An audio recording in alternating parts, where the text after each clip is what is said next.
մշակութային իրականությանը շատ հոգեհարազատ էին ինձ, դրա պատճառով ես առաջարկեցի իմ կողմից ոչ թե չոր բանախոսություն, որպես այդպիսին, այլ երկխոսություն նախ եւ առաջ, որովհետեւ ենթադրում եմ ձեր մասնակցությունը ակտիվ քննարկման թեմայի շուրջ, եւ իհարկե կհնչի երաժշտություն, եւ այն երաժշտությունը, որը գրեթե երբևիցե չեք լսել եւ չեք էլ լսի, որովհետեւ չկա եթերներում քանիսին ստուդիական աշխատանք է կապված հոգևոր երաժշտության հետ, ոչ միայն հայկական, այլ նաեւ ասորական եւ արաբական, քրիստոնեական վաղ շրջանի երաժշտությունները եւ իհարկե բնականաբար իր տրամաբանական, այսպես ասած, հետագա դրսևորումը 20-րդ դարի եւ 21-րդ դարի երաժշտության մեջ այն դրսևորումներ, որոնցով որ նկարագրվում է իմ ստեղծագործությունը, այսինքն կհնչի եւ մի քանի ստեղծագործություն կոմիտաս դասայնություն շարքից եւ մի այլ շարքից, որի հիմքում Ռազմիկ Դավանի բանաստեղծությունն է, բայց այս բուն բանախոսության թեման մենք ընտրեցինք հետեւյալը մշակութային հայի տեսակը, այսինքն որն է այդ տեսակը եւ ընդհանրապես գոյություն ուներ արդյոք, որն է այդ տեսակի նկարագրությունը եւ ինչ է լինում, երբ որ այդ տեսակը, անշուշտ իհարկե կա այդ տեսակը, հաստատուն տեսակը, ինչ է լինում, երբ որ նա գործում է որպես պատմական իմպերատիվ, որպես գերակայություն, այսինքն գերակայություն, պետական գերակայություն այդ կտրվածքով, ես փորձեմ մեկնաբանել եւ ինչ է կատարվում, երբ որ նա դադարում է այդ իր հիմնական ֆունկցիայից եւ ամփոփվում է ինքն իր մեջ։ Որպես օրինակ, որպեսզի չընթարցակվեմ շատ, ես որոշեցի մեր պատմական, այսպես ասած, շրջանից ընտրել որոշակի էտապներ, այսինքն դիտարկման առաջին սֆերան, առաջին արեան դա կլինի 5-րդ դարի ֆենոմենը մեր պատմության, այսինքն այն հատվածը, որ պատմական հատվածը, որ կապված էր Այբուբենի գյուտի հետ եւ Մեսրոպ Մաշտոցի եւ Սաղ Պարթևի ֆենոմենի հետ կապված կլինի եւ հետո կընթարցակվեմ ընդհանուր մինչեւ 20-րդ դար եւ 21-րդ դարի քննությունը։ Իմ խորին համոզմամբ առավել ցայտուն օրինակը իհարկե, որովհետեւ մենք կարողանանք նկարագրենք այդ մշակութային հայի կեցվածքը տեսակը, առավել ցայտուն եւ գուցե առաջին օրինակը դա 5-րդ դարի էպիզոդն է, այսինքն առաջին ժամանակակից լեզվով ասած պետական ազգային պրոյեկտը եւ այն ճանապարհները եւ այն մարդիկ ում միջոցով այդ պրոյեկտը իրականացավ, այսինքն գիտեք, համարյա 100 տարիների ընթացքում ամբողջ Սիսակարգը եկեղեցուն կատարվել է կամ ասորերեն կամ հունարեն եւ որոշակի պատմական պատճառներով եւ ճնշումների տակ, որը այսօր չենք քննելու, բայց կմոտենանք որպես իրողությանը։ Հանկարծ ի հայտ եկավ հետեւյալ գաղափարը, այսինքն առաջին անգամ ինձ թվում է ի հայտ եկավ ազգային նկարագիր ունեցող, այսինքն ազգային ինքնության սահմանման խնդիրը, որն է այդ ազգային ինքնությունը եւ ինչ բանաձևերով դա պետք է նկարագրվի։ Եվ բնականաբար նրանք կանգնեցին այն գաղափարի վրա, որ իհարկե սա լեզուն է, իհարկե այն ամբողջ ոլորտն է, որը շահկապված է լեզվի հետ, եւ իհարկե այն հիմքն է, որի վրա կառուցվում է յուրաքանչյուր լեզու, այսինքն Այբուբենը, որը ոչ միայն տարրական արտացոլումն է հնչերանգային, այսպես ասած յուրահատկությունների յուրաքանչյուր լեզվի, այլ մեր պարագայում հայոց լեզվի, հայոց գրերի պարագայում դա համակարգված նշանների մի սֆերա է, որոնք որ տալիս են ոչ միայն լեզվամտածողության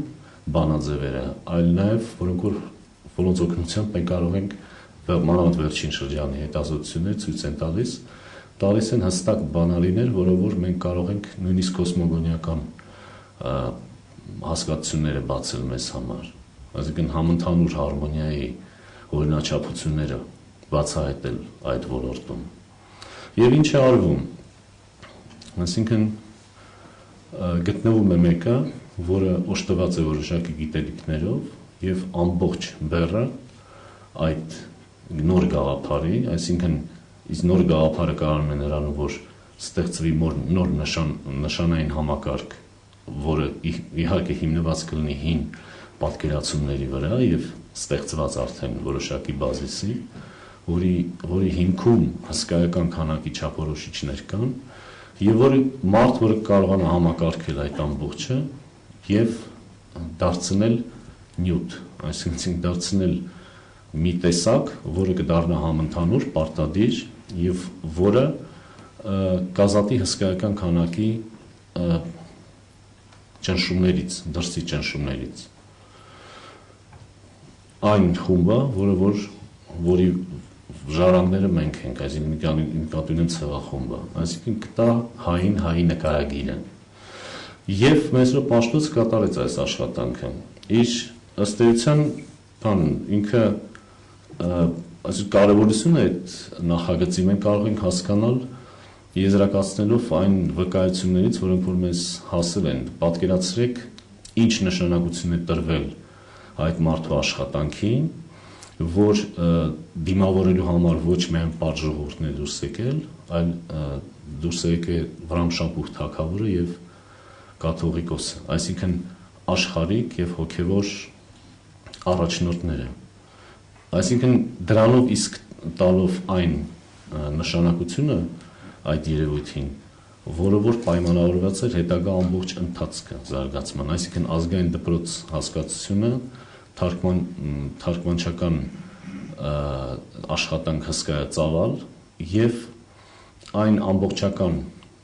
տեսքի բերվեց ընդամենը մի քանի տարիների ընթացքում եւ տվեց այն հիմքը եւ այն սահմանումը, որի մեջ ենք միջև հիմա, այսինքն սահմանը դա լեզուն է, դրսի սահմանը, որը որ մեզ ազատում է արտաքին ազդեցություններից եւ որը տալիս է այդ շրջանակի ներսում հստակ պատկերացնում, թե ովքեր ենք մենք, այսինքն տալիս է հստակ պատկերացում մեր մշակութային ուրույն տեսակի մասին։ Այստեղից էլ բխում է իմ հիմնական թեզը եւ հասկացությունը, այսինքն այդտեղից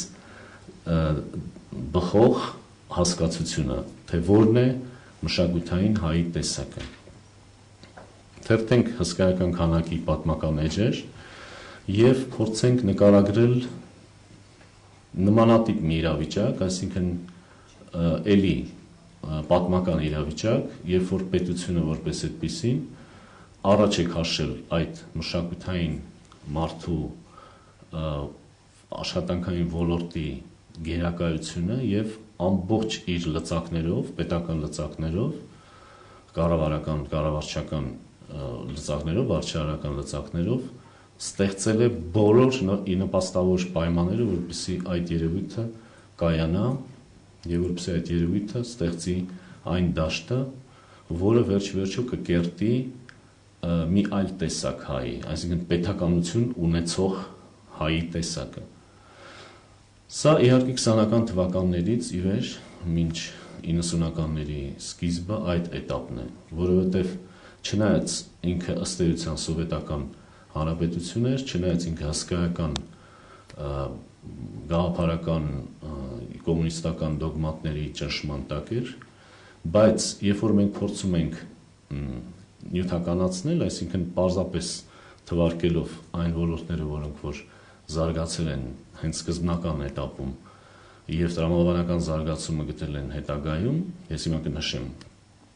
մենք կհասկանանք, որ ըստ ֆունկցիայի ինքը իհարկե ազգային պետության ֆունկցիայի շարունակությունն էր։ Ինչով է դա կապվում նախորդ իմ օրինակի հետ։ Պատկերացրեք 5-րդ դար բնակչություն, որը որ անգրագետ էր, որը պարտավորված էր թեկուզ բաց սրտով, բայց արդեն համարյա թե 100 տարիների ընթացքում իր հոգևոր, այսպես ասած, տարածությունը լցնելով բովանդակությամբ մասնակցելով եկեղեցական ծեսերին, գրեթե ոչ մի բան չհասկանալով արարողության էությունից, որովհետև այլ լեզվով էր, այն փոփոխությունը, որ տեղի ունեցավ, այսինքն երբ որ նա սկսեց հասկանալ ինչ է տեղի ունենում, նույն ծիսակարգի մեջ եւ 20-րդ դարի սկիզբ, երբ որ նույն կարգի բնակչությունը, գրեթե անգրագետ բնակչությունը, որը որ զուրկ էր, որովհետև պարս հայը զուրկ էր պետականության հասկացությունից, դա մի խումբ մտավորականների իղձներ 19-րդ դարի կեսից ձևավորված եւ հասունացրած ընդհուպ մինչև 20-ական թվականները, որովհետև 3 փորձ է եղել, գիտեք, 2 փորձ է եղել հանրապետություն ստեղծելու եւ նույն պայմաններում, այսինքն երբ որ կա հստակ պետական մեխանիզմ, ի հայտ է գալիս կարևորությունը ստեղծելու այդ մշակութային տեսակը հայի։ Բնականաբար ներքին ռեսուրսը գոյություն չունի եւ ծավալվում է հետաքրքիր մի աշխատանք, այսինքն որպեսզի ներքին բովանդակությունը ստանալ, այն լցվում է դրսի ռեսուրսից եւ ազգային ռեսուրսի նկատի ունեմ, այսինքն հրավիրվում են մարդիկ, որոնք որ պետք է հիմնեին իրենց աշխատանքով եւ իրենց մոտեցումներով տային այն բանաձևերը, որոնք հետագայում կդառնային համալսարան, կդառնային ակադեմիա, կդառնային պետական կառույցներ, կդառնային տարբեր ինստիտուտներ, լեզվի ինստիտուտից սկսած մոտով մինչև գիտական զանգվածներ եւ իհարկե մշակութային կառույցներ։ Նայեք, եթե մենք փորձենք անուններով նկարագրել, հա, Երևան քաղաքը հատակագիծը ստեղծում է Թամանյանը, որը որ արդեն հաստատված անուն էր ռուսական ցարական շրջանում 35 տարեկան հասակում նա արդեն ակադեմիկոս էր եւ հիմնականում ցարական ընտանիքի բոլոր պատվերները ինքն էր կատարում, այսինքն ինքն էր մենաշնորհը, ուրիշ որևէ միջարտարապետին չէին առաջարկում այս աշխատանքը։ Աճարյան, որը որ Սորբոնի համալսարան ավարտել է եւ արդեն բավականին վաղ ժամանակա երիտասարդ տարիքում ճանաչված էր համաշխարհային հանրության կողմից, գիտական հանրության կողմից որպես ֆենոմենալ երևույթ լեզվաբանության մեջ։ Սարյան, որը որ գիտեք, բացի նրանից, որ այն ժամանակվա առավել առաջադեմ նկարիչներից մեկն էր եւ Ռուսաստանում եւ Եվրոպայում, Սարյանը Հայաստանում պատկերասրահն է ձևավորում, այսինքն բոլոր այդ արժեքները, որոնք մենք արդեն որոնք այսօր ունենք մեր պատկերասրահում, Ռաֆայելից սկսած վերջացրած այն գանձարանով, որը որ մերն է, ձևավորվել է առաջին հերթին Սարյանի շնորհիվ, որովհետև մարդը պարզապես գնում էր դրսում, այն ինչ որ արժեքավոր է եւ բերում հասցնում այստեղ։ Իսահակյան, Սպենդիարով, որը միակ Ռիմսկի Կորսակովի միակ հայ ուսանողն էր եւ լավագույն ուսանողներից մեկն էր։ Եվ այդպես կարելի է շարունակել Գյումրեցի Նիկողայոս Տիգրանյանը, որը էլի Գերմանիա, չնայած կույր էր, բայց Գերմանիայում էր բարձրագույն երաժշտական կրթությունը ստացել։ Եվ այսպես կարելի է եւ Փափազյան անունը բերել, եւ Հրաչյան Ներսեսյան, եւ այլն։ Այսինքն այն ներուժը, որը որ իրականում յուրաքանչյուր բնակավարում, հա, մշակույթի նկատի ունեմ սկսած, որովհետև քաղաքաշինությունն էլ է մշակույթ, ընդհանուր միջև այն ոլորտները, որոնք որ ձևավորում են հասկացությունը այդ մշակութային մարդու, մշակութային տեսակի, որովհետև առաջին հերթին դա աշխատում է այն բնակավարում, որտեղ որ նա կայացել է որպես այդպիսին է։ Այդ բոլոր մարդիկ հրավիրում են այստեղ եւ ինչպես նաև 5-րդ դարում շատ կարճ ժամանակահատվածում ստեղծվում են այն ոլորտները եւ այն արեաները, որտեղ որ իրապես կայանում է եւ գիտությունը, եւ մշակույթը, եւ քաղաքակրթությունը լայն իմաստով, որովհետեւ Թամանյանը կերտում է մի նախագիծ,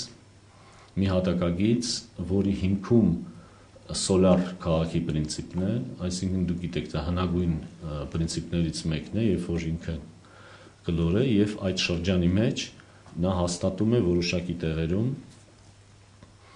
այն հաստատությունները եւ պետական եւ մշակութային, որոնք որ այդ շրջանակի ներսում պետք է ձևավորեն նոր քաղաքացում։ Այսինքն գերխնդիրը հետեւյալն է՝ ստեղծել մի հայի տեսակ, որը իր ամբողջ էությամբ խորտ չի լինի պետականությանը, որովհետեւ մենք դարերի ընթացքում ցավոք մեր ամբողջ պատմությունը հիմնականում պետականությունից դուրս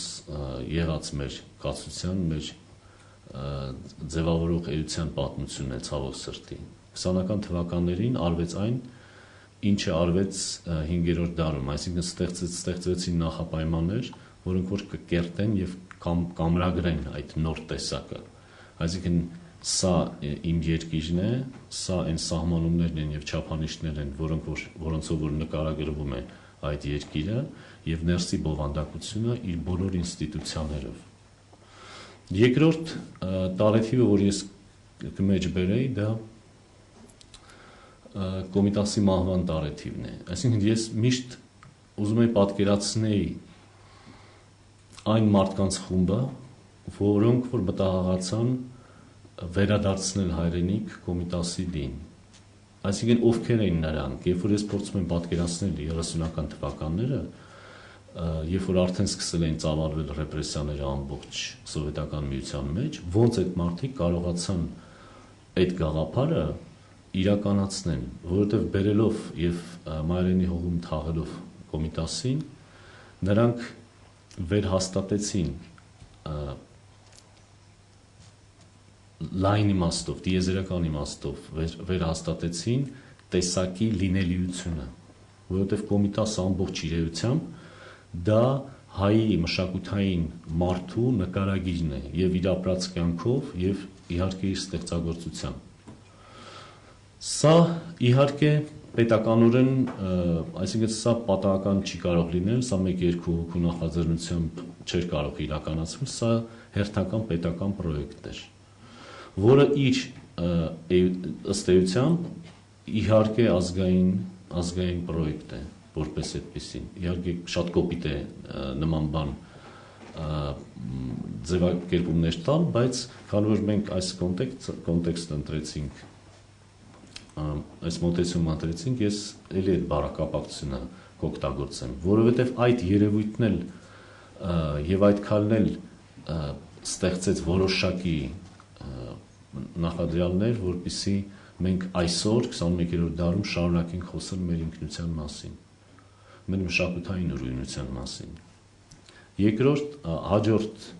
տարեթիվը, որ ես կմատնանշեի, 48 թիվ, պատկերացրեք, պատերազմը նոր ավարտված է, ամբողջ սովետական միությունը քարուքանդ վիճակում է, իսկ Երևանում հաստատվում է եւ կառուցվում է շատ արագ Մատենադարանը։ Այսինքն ընդհանրապես սովետական դոգմատիզմի եւ սովետական իդեալոգիայից ոչ թե դուրս, այլ նրան հակառակ մի երևույթ է տեղի ունենում այս երկրում։ Ստեղծվում է մի հաստատություն, որտեղ որ ամբողջացվում է ամբողջ նյութը, ազգային գիտակցության նյութը։ Սա ֆանտաստիկ, ինձ համար անբացատրելի մի իրողություն է, որը էլի մեր հարստությունն է եւ որը էլի կոչված էր որոշակի նոր սահմանում տալ այդ ինքնությանը։ Այսինքն կա տեղ այս երկրում, որտեղ որ կենտրոնացված է այն ամբողջ պաշարը, որը որ իր նկատի ունեմ գրականությունը, որը որ նկարագրվում է մեր գրական կեցվածքը։ Այսինքն մենք չպետք է որոնենք այստեղ կամ այնտեղ, մենք այդ ակունքից կարող ենք այսօր օգտվել։ Այսօր առաջին հերթին օգտվել գիտակցելով իհարկե։ Կամ չօգտվել, որովհետև ինքը որպես պետական կառույց բավականի հաստատում է եւ իհարկե աշխատում է ժամանակի կոնտեքստում։ Հաջորդ տարեթիվը, որ կուզեի էլի մեջ բերեի, այս պարագայում 65 թվականին Ծիծեռնակաբերդում այդ հուշակոթողի բացումն է, ցեղասպանությանը նվիրված, որը էլի ինձ համար անհասկանալի է, որովհետև 65 թիվ այդ ժամանակահատվածում ստեղծել ազգային պրոյեկտ, որը որ էլի որ երրորդ անգամ կգնար հակառակ ուղղի շարժիչ վեկտորը կաշխատացներ հակառակ ուղղությամբ սովետական դոգմատիզմի, դա արվեց եւ ինքը, այսինքն ինքը հնարավոր չէ իրեն թաքցնել, այսինքն այդ նախագիծը պետք է հաստատել իհարկե Ռուսաստանում կամ Սովետ Միության մայրաքաղաքում եւ ինչպես են այդ մարդիկ դա արել, այսինքն ինչ ճանապարհներով են համոզել այդ ղեկավարությունը կամ բթացրել այդ ղեկավարությունը, որովհետեւ մեր ինքնության գիտակցության պարագայում սա էլ է հսկայական մեծ նշանակություն ունեցող փաստ, այսինքն տեղ որտեղ մենք կարող ենք սկալ եւ տեղ, որը որ ամբողջ աշխարհին հիշեցնում է այն ոչռագործության մասին, որը որ չպետք է լինի մարդկության մեջ, բայց էլի այսպես ասած բևեռացնելով ուշադրությունը մեր ինքնագիտակցության մեջ, սա ես հատուկ մատնանշեցի այս հանգամանքն, որովհետև այս ամենը նախապատրաստեց այն ֆենոմենալ տարածքը, որտեղ որ ոչ միայն դրսից եկած ամբողջ մտային եւ հոգեվոր պաշարներ սկսում աշխատել, այլ նաեւ ստեղծվեց այնպիսի մի իրադրություն, որը սկսեց կերտել սեփական, այսինքն տեղաբնիկներից ստեղծել նույն ֆենոմենալ ուժի եւ ստեղծագործական հզորության ֆենոմեններ, որոնք որ սկսեցին աշխատել արդեն երկրից դուրս։ Հիմա կպարզաբանեմ ինչ նկատի ունեմ։ Նայեք, մենք կարող ենք վերցնել լոկալ սեգմենտները, օրինակ գիտությունը։ Վիկտոր Համբարձումյան, որը ստեղծում է Բյուրականի օբսերվատորիան, Ալիխանյան մաթեմատիկային վերաբերվող եւ Մերգելյանի ինստիտուտը, այսինքն հաստատություններ, որոնք որ ազգային նկարագիր չունեն, որովհետեւ աշխատում են համընդհանուր, հումանիտար դաշտում, համամարտկային, այսպես ասած, ոլորտներում, բայց որոնք որ ունեն հստակ ազգային նկարագիր, որովհետեւ այն ֆունկցիաները, որ կրում էր, ենթադրենք ակադեմիայում, այսինքն այն բնույթը, որ տալիս էր Վիկտոր Համբարձումյանը իր աշխատանքի ընթացքում պարտադրելով, որ բոլոր զեկույցները օրինակ կատարվեն հայերեն եւ բոլոր գրառումները եւ բոլոր նշումները, ընդհանրապես ամբողջ գիտական աշխատանքը պետք է թարգմանվեր հայերեն, որը հսկայական քանակի խնդիրներ է ստեղծում, այսինքն ռուսերենից թարգմանվում հայերենից ռուսերեն, անգլերեն եւ այլն, ստեղծում են հսկայական քանակի խնդիրներ, բայց այդ մարդը անկոտրուն էր այդ հարցում։ Եվ ընդհանրապես դրա դեմ պայքարելը անիմաստ էր։ Թին աշխատողները շատ լավ հիշում են դա եւ միշտ մատնանշում են, որ այսինքն այդ այն ոլորտներ, որտեղ կարելի էր եւ շրջանցել այդ ազգային լինելու բան հանգամանքը։ Ալիխանյանի օրինակ ինչի ուզեցի բերել, որովհետեւ ֆիզիկոսների տունը, absoluտ ոչ թե տունը, այլ գարադոկը, որ կա այո, այդտեղ ուրեմն հետաքրքիր բան էր, այդտեղ կար մշակութային տուն եւ Ալիխանյանը մի խոսքով կային արվեստագետներ, որոնք որ պաշտոնապես կարծես թե մերժված էին, ենթադրենք Արտո Չակմաղչյան, որը պարզապես հետապնդվում էր որոշ этаպում պետության կողմից, բայց պատվերները, քանդակների եւ ստեղծագործական պատվերները անում էր Ալիխանյանը, այսինքն Ալիխանյանը հրավիրել էր Արտո Չակմաղչյանին եւ իրեն պատվիրում էր քանդակներ։ Թվում է թե ինչ կապ ունի ֆիզիկան կերպարվեստի հետ, քանդակագործության հետ, բայց մենք երբ որ փորձում ենք նկարագրությունը տալ այս ընթացքին մշակութային մարդու էությանը բնորոշել նման կատեգորիաներով, մենք հասկանում ենք, որ սա համընդհանուր դաշտ է, որտեղ որ ձևավորվում են այն երևույթները, որոնք որ շահկապված են իրար հետ։ Այսինքն այս պարագայում ուսումնական հաստատություն, սա կլինի գիտական հաստատություն, թե մշակութային հաստատություն, արդեն այդքան էլ էական չի, որովհետև համընդհանուր շահկապվածություն կա։ Հիմա այս ամենը ես ինչի sense երկար խոսեցի եւ մեջ բերեցի այս օրինակները, որովհետև այս բոլոր ֆենոմենները ըստ էության իմ կարծիքով հնարավոր են մի պարագայում պատմական, երբ որ պետությունը գիտակցում է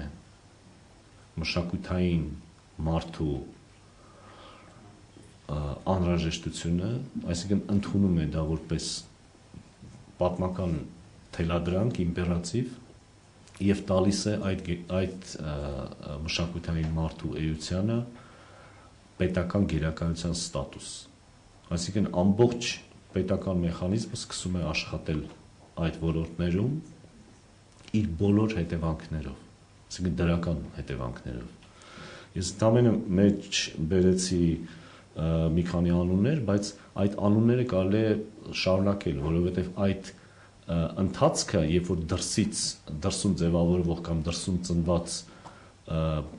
այդ տեսակի կրիչները բերվում էին Հայաստան, այդ ցուցակը ինքը հսկայական ցուցակ է։ Այդտեղ կա եւ Օհանդուրյանը, այդտեղ կա եւ Մանսուրյանը, այդտեղ կա եւ Չեկիջյանը, այդտեղ կա եւ Գոհար Գասպարյանը եւ կա Ավետ Տերտերյանը, որոնք որ բնավ, այսինքն իրենք ստեղ ծնված մարդիկ չէին, ստեղ ձևավորված մարդիկ չէին, այսինքն իրենք հաստատվեցին այստեղ, որովհետեւ կային ըստ Տատյանների մարդիկ, որոնք որ կարող էին հասկանալ այս մարդուն, եթե մենք տանք այդ գերակայության ստատուսը եւ ստեղծենք բոլոր պայմանները աշխատելու համար, ինչ հետևանքներ դա կարող է ունենալ։ Եվ այդ սա կարելի է շարունակել, այդտեղ եւ Փելեշյանն է, այդտեղ եւ ով Փարաջանովը եւ այլն եւ այլն։ Եվ ինչ է, ստեղծվում մի դաշտ, որից արդեն բխում են այլ անուններ, այսինքն այդտեղից գալիս է Հրանտ Մաթևոսյանը, այդտեղից գալիս է Սոս Սարգսյանը, հա։ Եթե մենք, այսինքն հետևենք իրենց ճակատագրին ստեղծագործական, որտեղից են նրանք ի հայտ գալիս։ Վերջերս մի հետաքրքիր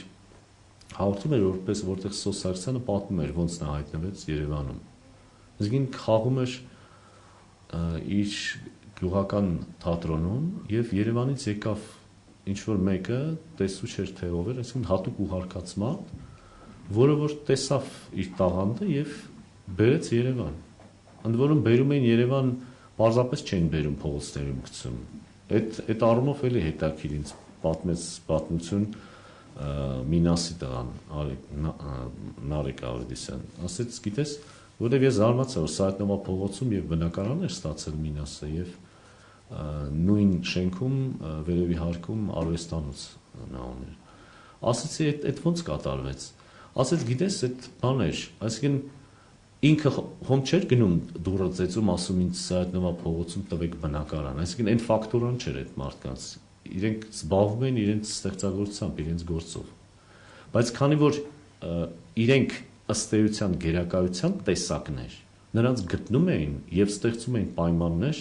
որոնց մեջ իրենք կարող էին շարունակել ստեղծել այդ ազգային նյութը։ Նույնը Ռազմիկ Դավայանից պատմեց, ոնց գյուղից հայտնվեց Երևանում, նույն Հասրատյանի հրավերով։ Ու այսինքն ասեց, «Վան, ես ոչ թե մի սենյականոց բնակարան, միանգամից 3 սենյականոց բնակարան տվեց»։ Ու երբ որ ես ասացի, ես այդքանից պետք չի, ես այդպես սովոր չեմ 3 սենյակում ապրել, ասեց, «Ոչինչ, դու քո գործը արա, այդ քեզ չի խանգարի»։ Այսինքն ստեղ ես հատուկ չեմ մատնանշում եւ անուններ չեմ ասում, որովհետեւ սա շարունակական բան է, քաղաքականություն է։ Այսինքն եթե սկսել անուններից, Միասնիկովի անունից պետք է սկսենք, ու մինչեւ վերջին շրջանի ենթադրենք Խոչինյան եւ այլն եւ նույն Հասրատյանը, որոնք որ ունենալով այդ պետական լծակները աշխատում էին ի նպաստ այդ մշակութային մարդ հասկացության գերակայությանը։ Եվ մենք ունեցանք այն, ինչ ունեցանք։ Այսինքն մենք ունեցանք ազգային թատրոն, մենք ունեցանք ազգային կոնսերվատորիա, մենք, այսինքն երաժշտություն, մենք ունեցանք ազգային ճարտարապետություն, ազգային պատկերասրահ, գիտական հաստատություններ եւ այլն եւ այլն եւ այլն։ Հիմա արդեն ավարտում եմ։ Ինչի ես ամենը ես նկարագրեցի, որովհետեւ ըստ էության վերջին շրջանի, այսինքն վերջին 20-ամյակի զարգացումների եւ վերջին մեր հանրապետության իրողության ներքո ես ցավոք սրտի պիտի փաստեմ լրիվ հակառակը, այսինքն այն բոլոր ուղենիշները, այն բոլոր վեկտորները, որոնք որ տալիս են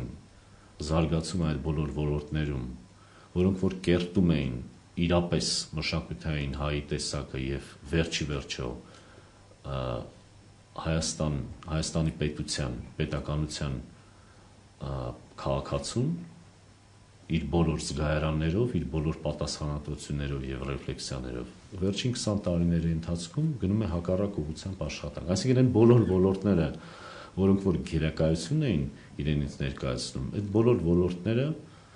ամայացվում են, այսինքն կրիչները այդ հատկանիշների պարզապես ուղղորդվում են դաշտից, ուղղորդվում են ոլորտներից եւ երկրից, եւ այսօր մենք պիտի փաստենք, որ մենք բոլորս գտնվում ենք այնպիսի մի պատմական իրողության մեջ, որտեղ որ այլևս մշակութային հայի տեսակը գերակայություն չի։ Ինչ պիտի անենք այս իրավիճակում, այսինքն ես համոզված եմ դահլիճում նստած են մարդիկ, որոնք որ եւ ստեղծագործական ոլորտների եւ գիտական ոլորտների ներկայացուցիչներ են եւ որոնք որ պետք է քաջ գիտակցեն, այսինքն իրատես պետք է լինեն, որ ապրում եւ աշխատում են այնպիսի դաշտում, որտեղ որ ոչ թե պահանջարկը չկա, այլ նույնիսկ գիտակցումը չկա կարեւորության այն ոլորտների, որոնց որ նրանք կոչված են։ Ինչ պետք է անել, որպեսզի դուրս գան։ Մի տարբերակը առաջարկում է իշխանությունը, այսինքն վերջերը հավաքի ու այսինքն այդ հլակա էլի ինքնաթիռները թռնում են, կարող ես տոմս առնել եւ քո այս տվայտանքները եւ էթիկական քո այդ բոլոր մոտորումները գնա այդպես ուրիշ տեղ մտածի եւ երկրորդ տարբերակը կա մոտեցման, որ այսինքն ինչի ես պետք է հեռանամ։ Այսինքն այդ ինչի ես պետք է թողեմ։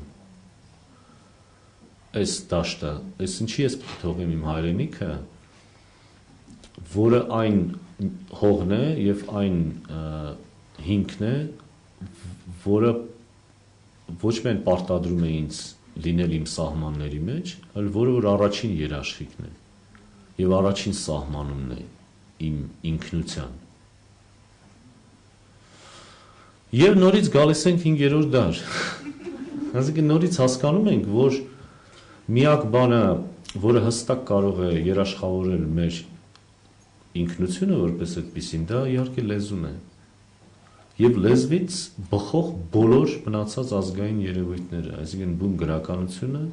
երաժշտությունը, գիտությունը եւ մնացածը։ Այսինքն մենք նորից գալիս ենք, ամփոփվում ենք այն բանաձևի մեջ, որը որ կերտվեց 5-րդ դարում, չնայած դրա նշանակությունը եւ գերակայությունը չենք զգում, պետք չէ որ զգանք եւ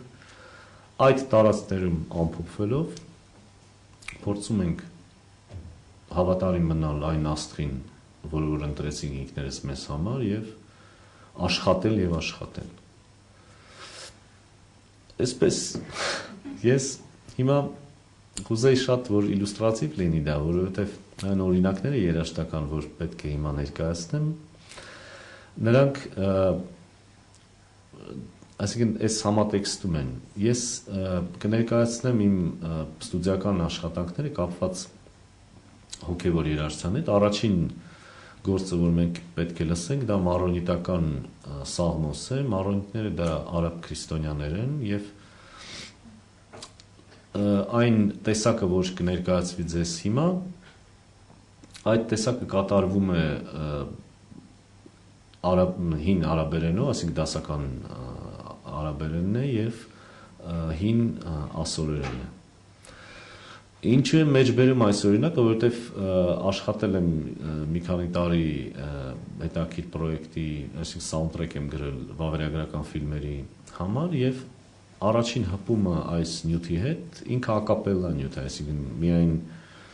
ձայնով է կատարում, ձայնից բացի ինչ որ կլսեք, դա իմ ստեղծագործական, այսպես ասած, ներխուժումն է այս ոլորտ, բայց հետաքրքիր ինչ է, մարոնիկները այսօր հիմնականում ամբողջ ծիսակարգը անցել է ֆրանսերենի եւ այսինքն դուրս են եկել լեզվական սահմանումից եւ այսօր դիտարկվում են հնագույն եկեղեցիներից մեկն է, որ սկզբնական էտապում արամեերեն եւ հին ասորերեն էր կատարվում արարողակարգը, այսօր դա գրեթե ոչինչ բանով չի տարբերվում կաթոլիկ ծիսակարգից, բայց հիմա մենք կլսենք այն տարբերակը, որը նախ եւ առաջ իմ, այսպես ասած, որպես գործիքավորողի եւ բազմաձայնողի ներշնչանքի առիթ եղավ, իսկ ձեզ հետաքրքիր կլինի, որովհետեւ դժվար թե որևէ մի այլ համատեքստում կարողանաք հպվել այս երաժշտության հետ։ Խնդրեմ։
Հիմա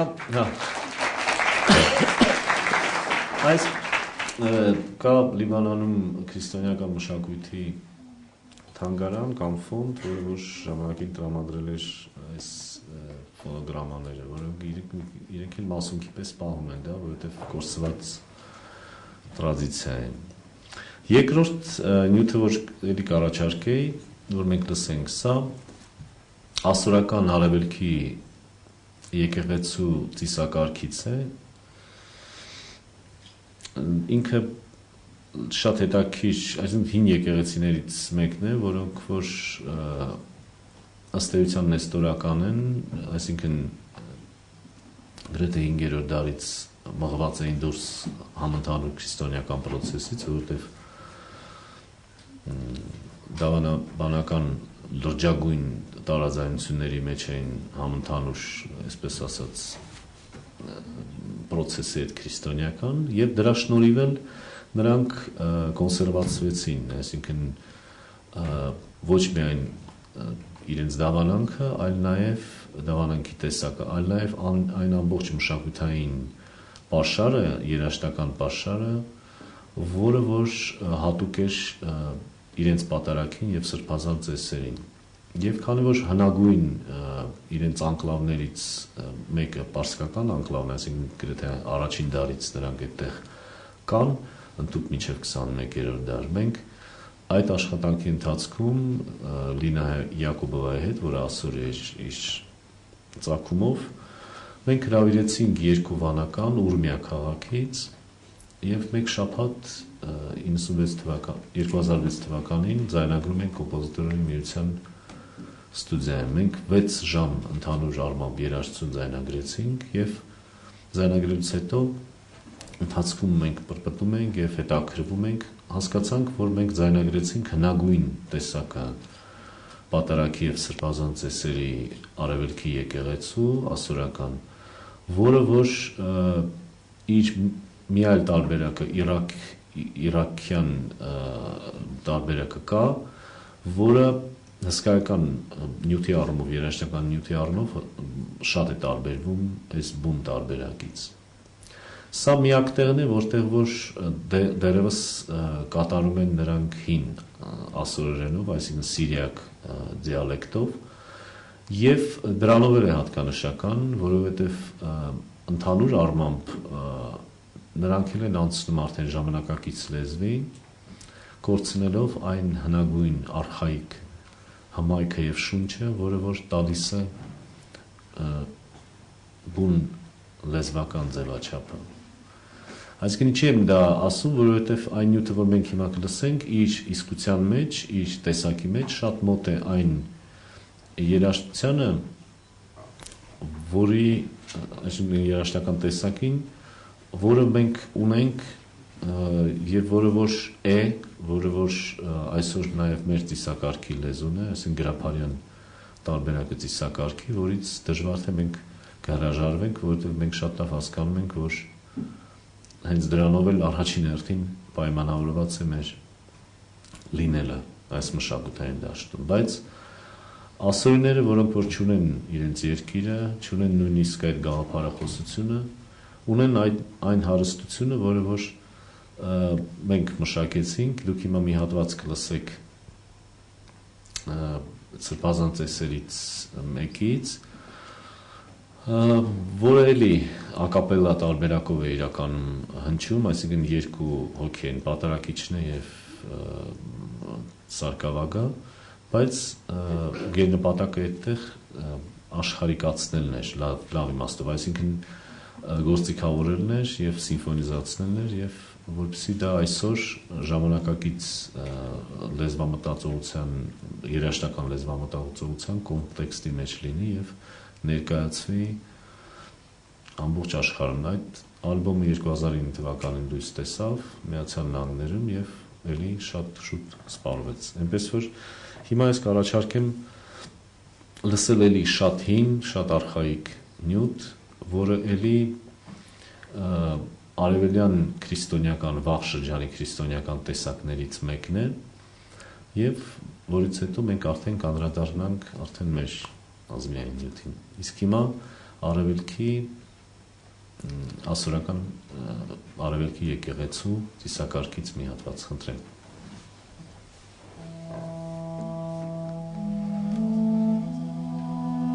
لا مرثوى أخبرنا شاذ علىها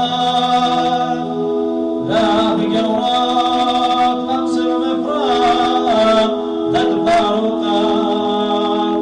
ونود خوبي شرم خوبي ذوق الدار الأنجاب أدفوس مطلوب شمك يقيما تطلين الدين ويسن يا ثاب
Նինվեի ողբի, այսպես իրենք տենց հատուկ ծիսակարգ ունեն, որը 3 օր է տևում, որ այդ ողբն է, այդ լացն է, երբ որ նրանք վտարվեցին Նինվե քաղաքից, այսինքն Աստծո անեծքներ եւ զրկվեցին իրենց հայրենիքից։ Իդեպ ինձ հետաքրքիր է այդ իրադարձությունը որոշակի հետք է թողել իրենց ինքնագիտակցության մեջ, այսինքն ասորիների ինքնագիտակցության մեջ վերադարձը հայրենիք կարծես թե չկա, որովհետև այն ինչից Աստված է զրկել, մարդը որպես այդպիսի նույնց կարող է ձգտել կամ ունենալ։ Եվ նույնիսկ ֆոլկլորի վրա է դա հետաքրքիր հետք թողել, նրանք էլի մի տենց գործերից մեկը, որ ես մշակել եմ,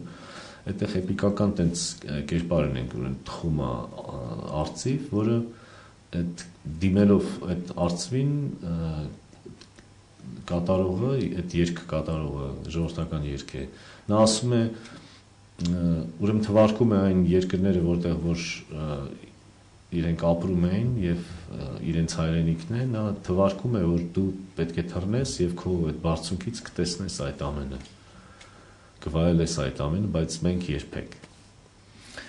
Եվ նայեք, որպես այդ հանգամանքին, որպես հակաթես, մենք հիմա կլսենք մի այլ երաժշտական նմուշ, որը որ անմիջականորեն շահկապված է Մեսրոպ Մաշտոցի հետ, այսինքն մենք կլսենք Մեսրոպ Մաշտոցի շարականներից մեկը, նորից իմ մշակմամբ եւ Հասմիկ Բաղդասարյանի կատարմամբ։ Գործնարվում է, որ Մաշտոցը ոչ միայն Այբուբենի գյուտն է տվել, այսինքն ոչ միայն ստեղծել է Այբուբենը, այլ նաև համարվում է հայկական գրականության եւ երաժշտության հիմնադիրը, որովհետեւ ստեղծված էին եղել Սաղ Պարթևի 130-ից, ինչպես նկարագրված է 140 բանաստեղծական տեսակներ, որոնք որ ծառայեցվել են ծիսակարգի ընթացքում եւ հետագայում այդ բանաձևերի հիման վրա ստեղծվել են երաժշտական տեսակներ, որոնցից մեզ հասել է, այսինքն մեզ այսօր հասանել է ընդամենը 11-ը։ Դա ապաշխարության շարականներից են, որոնք որ միշտ կատարվում են պահքի շրջանում, ժամերգության ժամանակ, այսինքն ինքը փակ նյութ չի, ինքը կենթանի աղոթքներ են, որոնք որ կատարվում են ժամերգությունների ժամանակ, եւ որոնց հետ հպումը տրամաբանական եղավ իմ բարագայում, որովհետև կարծես թե ասորիների եւ մարոնիկների եւ այլ երաժշտական տեսակների փորձառությունը ինձ թույլ տվեց նաեւ համարձակություն ունենալ, մոտենալու եւ հպվելու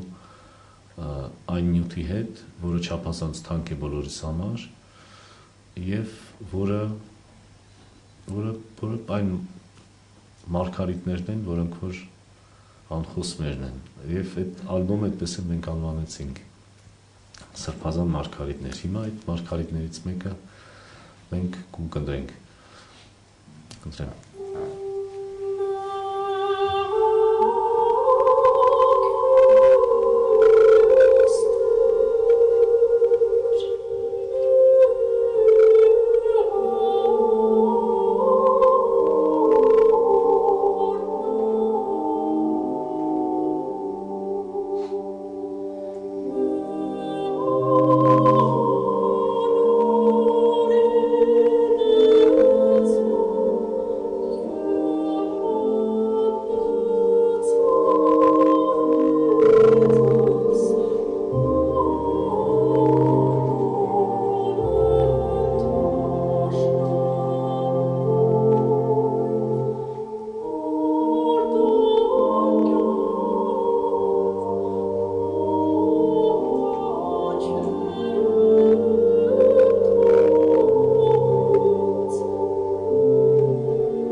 իրականում ինչ է սա որպես մոտեցում,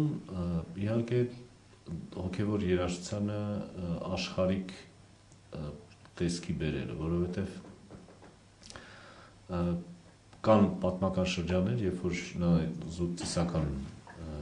նշանակություն ունի այդ երաժշտությունը եւ ինքը այդ նշանակությանը այդ ծառայում է, այսինքն ինքը իր էությունը չի փոխում ծիսակարգի որպես ծիսակարգի էլեմենտ, բայց նաեւ կա մի անհրաժեշտություն, որը ժամանակին շատ քաջ գիտացեց Կոմիտասը, այսինքն աշխարհին ներկայանալու համար դրան պետք է տրվի այնպիսի մի տեսք, որը աշխարհի այդ որոշակի քաղաքակրթության զարգացման ընկալման կատեգորիաներից դուրս չլինի։ Եվ շատ լավ գիտեք, որ այդ աշխատանքը նա կատարեց եւ ֆոլկլորիկ նյութը ներկայացնելով ակադեմիական երաժշտության ռեսուրսի օգնությամբ եւ հոգեվոր երաժշտությունը նա նախ բազմաձայնեց, որը այդքան էլ բնորոշ չէր հայկական երաժշտությանը, որովհետև մոնոդիկ երաժշտությունն է մեր երաժշտությունը միշտ, այսինքն միաձայն, եւ եկեղեցու տարածքից դուրս բերեց եւ հնչեցրեց աշխարհիկ բեմից։ Հիմա նույն մոտեցման դրսևորումը մենք այսօր 100 տարի անց որդեգրում ենք, որովհետև այն ժամանակահատվածի համար առավել առաջադեմ ռեսուրսը երաժշտական դա իհարկե դաշնամուրն էր եւ բազմաձայնությունը երգչախմբային պարագայում, որովհետև երկուսն էլ բնավ նեղազգային գյուտեր չեն, այսինքն լրիվ այլ մշակութային տարածքներում ծնված եւ ձևավորված երևույթներ են եւ այս ժամանակակից ընթացքում նույնատիպ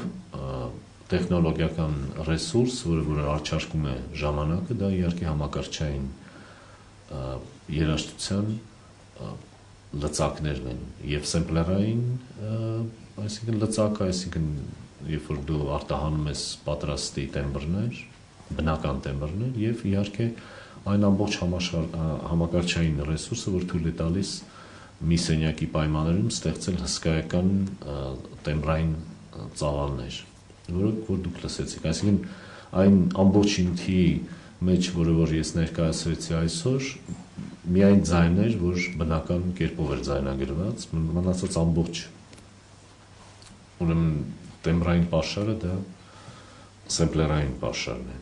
Ինչ եմ բացատրում սա, որտեղ այն երաժշտական տեսակը, որ հիմա պիտի ներկայացնեմ, այլ դաշտում է, այսինքն այստեղ նորից Հասմիկ Բաղդասարյանի կատարումն է եւ շոհակատ մանկական երգչախմբի բանաստեղծական հիմքը Կոմիտաս վարդապետի ստեղծած իբր զարդ բանաստեղծությունն է, երաժշտության հեղինակը ես եմ, պարզապես ուզում եմ հնչեցնել հիմա, որպեսզի որոշակի տրամաբանություն լինի, այսինքն իմ մոտեցումների բացահայտված լինի տրամաբանությունը իմ մոտեցումների պարագայում եւ հոգեվոր երաժշտության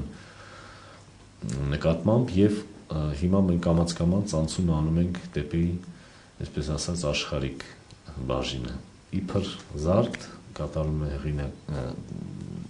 Հասմիկ Բաղդասարյանը եւ մանկական երգչախումբը, շոհակատ երգչախումբը։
այսպես երկխոսություն չստացվեց, հա խոսում էի։ Որպեսզի այսինքն ամբողջ այս պատմությունը ինչի համար էր արված։ Երբ որ հասկանում ես, որ տեսակի խնդիր է, այսինքն իրականությունը բացվում է որոշակի բանալիներով, հասկացությունների բանալիներով, սկսում ես ճիշտ կողմնորոշվել այս իրողության մեջ։ Այդ կատեգորիան մշակութային մարդ հասկացությունը, որը այսօր փորձեցինք նկարագրել եւ սահմանումները տալ այդ հասկացության։ Գիտեք, երբ որ քո այժմյա մերօրյա իրականությունը քեզ ազդակներ է ուղարկում, որ այսինքն արժևորելով այն ոլորտները, որոնք որ ընդհանրապես մշակութային դաշտից դուրս են, այսինքն արժևորելով այն անձանց եւ այն մարդկանց, որոնք որ հենց այդ անհասկանալի ոլորտների ներկայացուցիչներ են, շնորհելով նրանց պետական կոչումներ եւ այսինքն արտոնություններ որոշակի տալով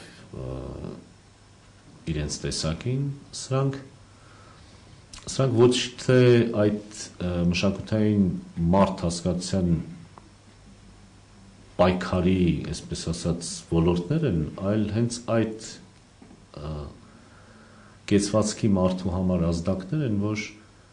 պետք չէ ընդհանրապես հույս դնել, երբևիցե հույս դնել այն հանգամանքի վրա, որ սրանք կարող են փոխվել, որ սրանք կարող են ավելի լինել, քան կան, որովհետև վերջիվերջո շատ գուցե տխուր բան կասեմ, բայց միշտ բոլոր ժողովուրդները արժան են այն իշխանություններին, որոնք որ ունեն։ Այսինքն ես շատ երկար եմ ըմբոստացել այդ մտքին, շատ երկար ժամանակ ընդհանրապես չի մերվում այդ հասկացության հետ, բայց այս վերջին 20-ամյակի, այսինքն դիտարկումը մեզ տալիս է հենց այդ, այսինքն հուշում է հենց այդ պատասխանը, որովհետև բաներ կան, որոնք որ այսինքն ինքը օբյեկտիվ է, այսինքն երբ որ այս մարդը իր ձայնը ծախում է 5000 դրամով, հետո չի ուզում, որ մարշրուտկան լինի 150 դրամ, այլ 100, ինձ մի քիչ բան է, անհասկանալի է ինձ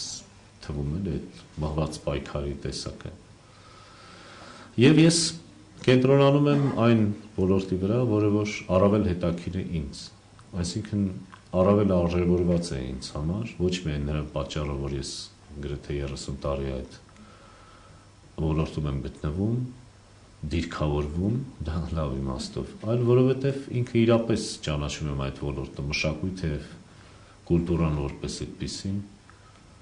որպես գերակայություն։ Եվ այնքան ուրախ եմ, որ ինձանից բացի կան հսկայական քանակի մարդիկ, որոնք որ այդ զգացողությունը եւ այդ համոզումները ինձ հետ կիսում են եւ գրականության դաշտում, եւ գիտության դաշտում, եւ երաժշտության դաշտում, եւ կերպարվեստում։ Եվ ինձ համար շատ կարևոր է զգալ այդ մարդկանց ներկայությունը, այսինքն դա նաեւ երջանկության մի տեսակ է,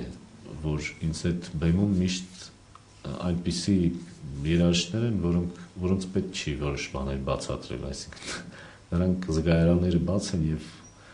որոշ բաներ զգում են եւ ընկալում են ինտուիտիվ։ Եվ հիմա վերջին, այսպես ասած, մասը մեր հանդիպման ես ուզում եմ բեմ հրավիրել շատ երիտասարդ իմ գործընկերներին, In Rock Quintet-ի մասնակիցներին, համեցեք բեմ, որոնց հետ մենք բազմաթիվ, այսպես ասած, նախաձեռնություններ ունենք եւ միասին եւ իրենք ինքնուրույն իրենց տեսակն են տալիս, այսինքն նվագում են Բախից ընդհուպ մինչև Led Zeppelin եւ Sepultura, բայց այսօր նրանք կմիանան ինձ, որպեսզի մենք միասին եզրափակենք այսօրվա հանդիպումը, ներկայացնելով արդեն մտնում ենք աշխարհիկ երաժշտության ոլորտ, մենք կատարենք մի քանի գործ Կոմիտաս 10 հայտնություն շարքից եւ երկու գործ գրված Ռազմիկ Դավայանի բանաստեղծությունների հիման վրա։ Առաջին գործը, որ մենք կերքենք, կատարենք Բաղձանք ստեղծագործությունը։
Արում փայլակ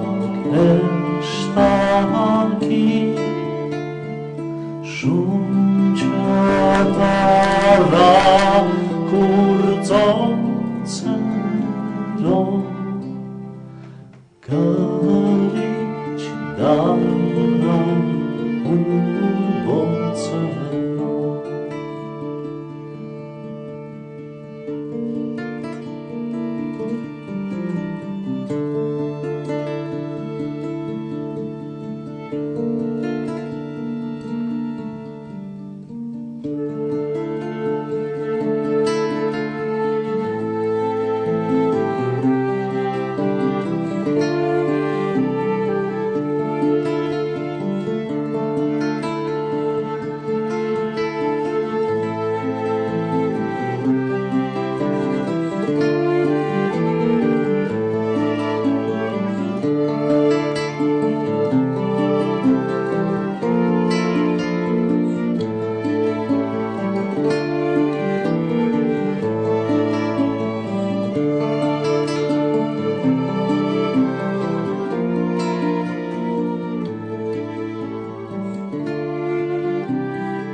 Ես քո սերն սիրո ջերմ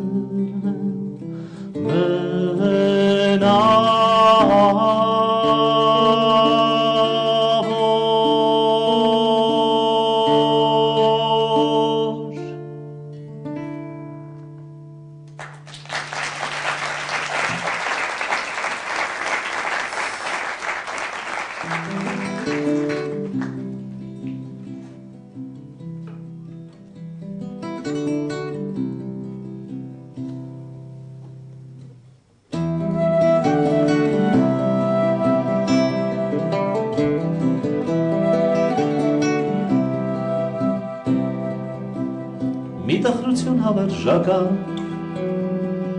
և էլ ուրիշ բան չունեմ Կորուսների ողբ ու կական և էլ ուրիշ բան չունեմ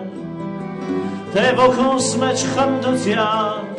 անարձագանք կան չունեմ Ամենքի հետ լուր եմ սակայն և էլ ուրիշ բան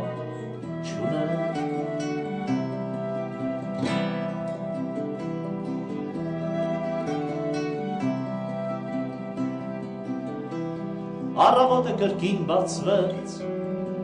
են մնացածը ոչինչ,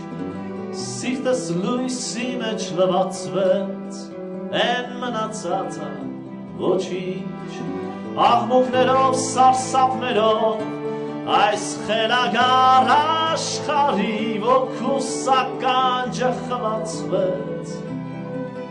են մնացածը ոչինչ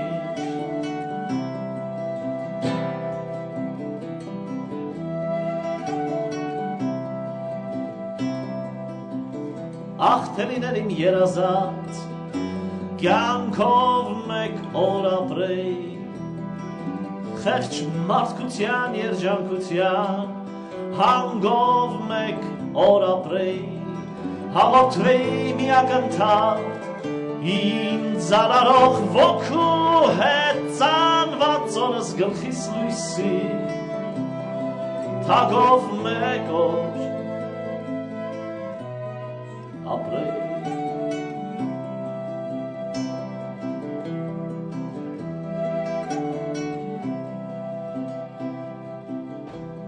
Առավոտը կրկին բացվեց են մնացածը ոչինչ Սիրտս լույսի մեջ լվացվեց են մնացածը ոչինչ աղմուկներով սարսափներով այս խելագար աշխարհի ոգու սականջը խլացվեց են մնացածը ոչինչ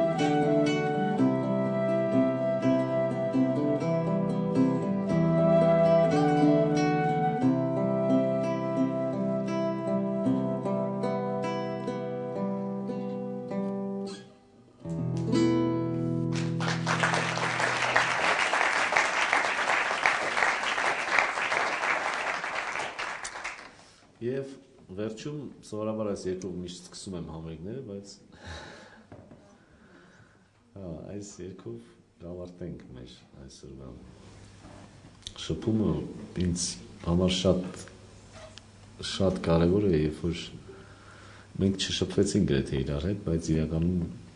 լավ էլ շփվեցինք, որովհետև ես զգում եմ շատ լավ ձեզ, այսինքն երևի դրա պատճառով էլ այդ կարիքը չեղավ։ Նորից Ռազմիկ Դավոյան տխուր երգ։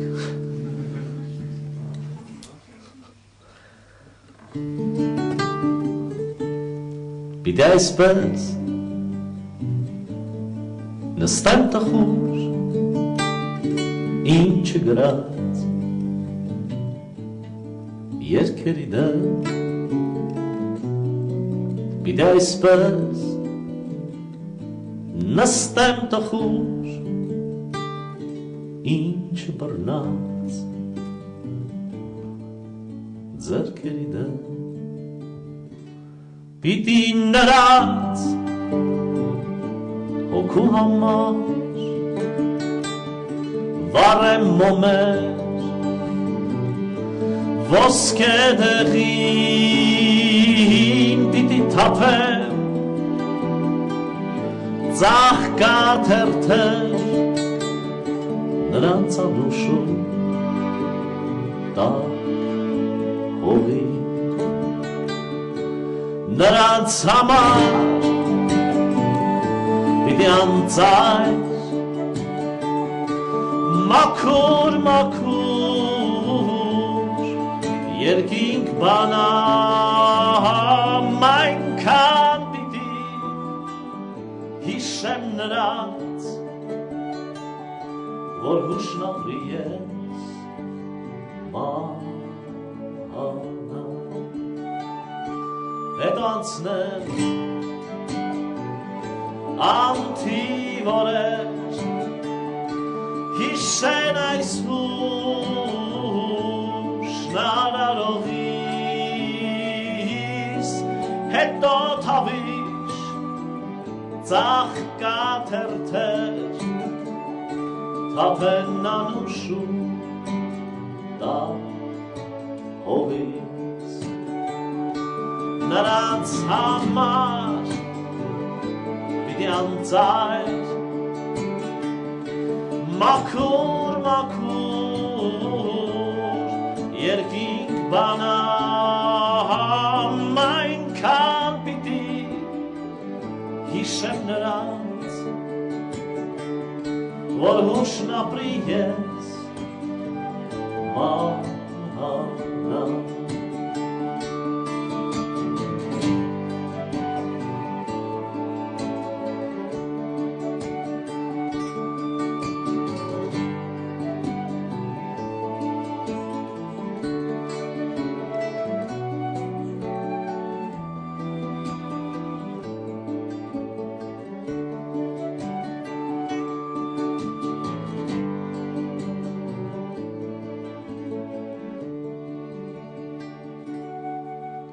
այսպես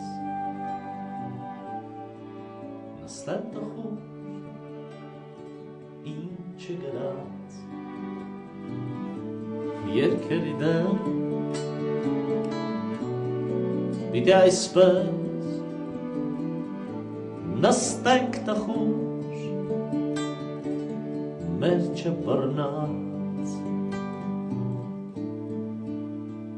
ձեռքերի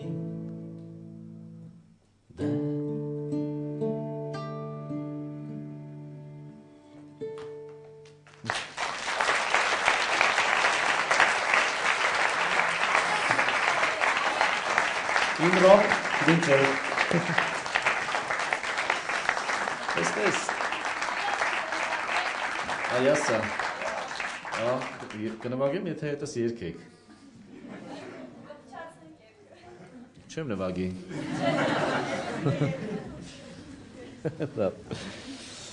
Դե այասն էլ էլի կոնտեքստային է, այսինքն երգում է, որովհետև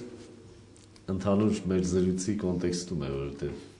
վերջին տարեթիվը, որ ես պետք է եւ այն իրողությունը պատմական, որ պետք է մեջ բերեի, իմ այսպես ասած բանախոսության մեջ դա իհարկե Այաս ակումբի գործունեությունը եւ Կիլիկիա նավի գոյությունը, որովհետև ինքը պարզապես մի խումբ խելագարների գաղափարներ, մենք շատ ենք սիրում այն գաղափարը, բայց սկզբնական էտապում ոչ ոք չէր հավատում, որ դա կիրականանա, բայց արի ու տես, որ պատմական իրողություն է դա, այսինքն մարդիկ Արարատի շեմին կառուցեցին միջնադարյան նավ եւ այդ նավը 7 ծովով անցավ եւ վերադարձավ նորից այնտեղ որտեղից որ ընդհանրապես ամեն ինչ սկսվում է այնպես որ այս երգը Այաս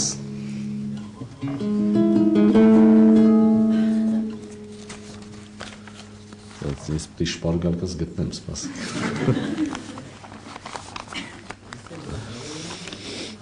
Դե ես իմ գրած բարերը ավելի վատ եմ հիշում, քան թե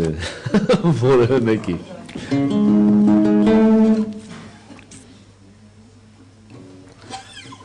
Քանի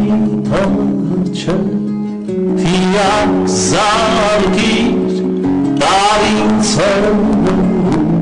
իմ երկրից հույսու համվան Սեր և կարոտ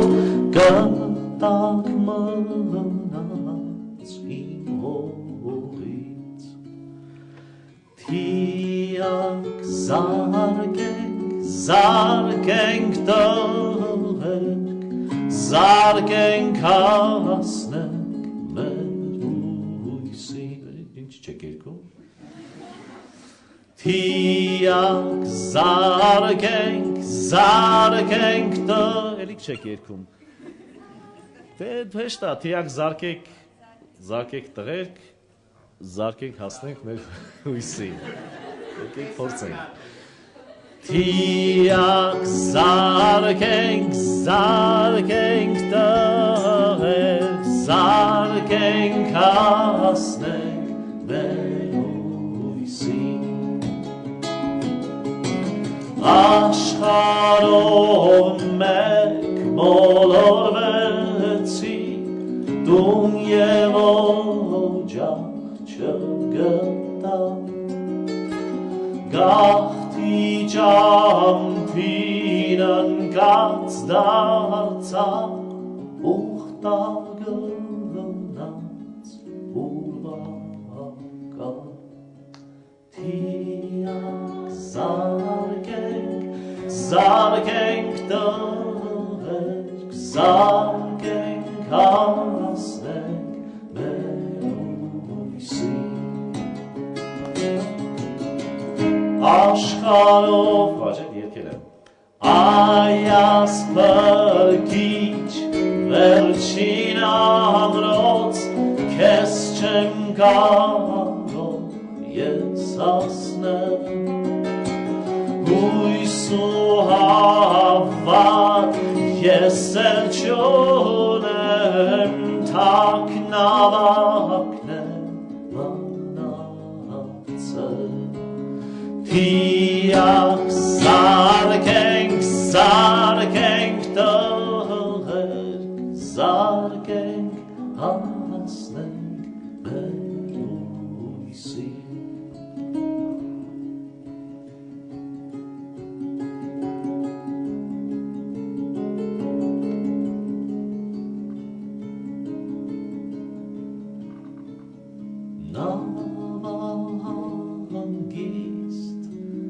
Մանարալիկ ծովորորն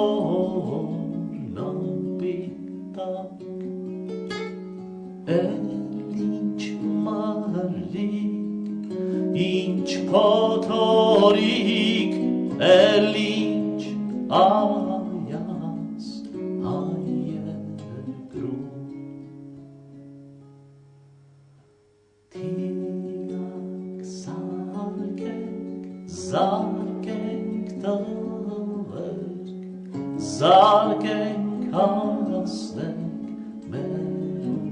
ույսին Թիակ զարկենք տղերք զարկենք հասնենք մեր ույսին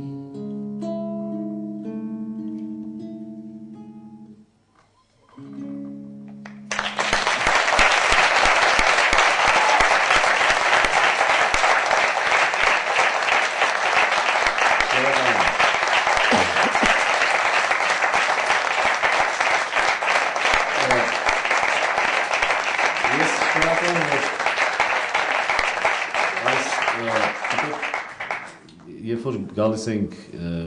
այստեղ Նարեկի հետ, ցուրտ պատկերացնել դժվար էր դեկտեմբեր ամսին եւ այսինքն սա իրապես ես շատ բարձր եմ գնահատում եւ իրապես արժևորում եմ ձեր ներկայությունը այս դահլիճում, այս հանդիպմանը, շատ շնորհակալ եմ, որ թույլ տվեցիք ինձ կիսվել ձեզ հետ այն գաղափարներով, որոնք որ եւ այն բանաձևերով, որոնք որ ինքս ինձ համար բանաձևել եմ, որովհետև այդ հասկացությունները ինձ օգնում են այս դժգույն իրականության մեջ, այսինքն ես ինձ հաստատուն եմ զգում եւ ստեղծագործության մեջ եւ ընդհանրապես որպես այս երկրի գաղափարին հավատարիմ մարդ։ Հուսամ, որ կիսեցիք ինձ հետ իմ այս մտորումները եւ կարծում եմ սա վերջին հանդիպումը չի, չնայած մենք նստած ենք տխուր, մեր չբռնած ձեռքերի դեմ։ Շնորհակալություն։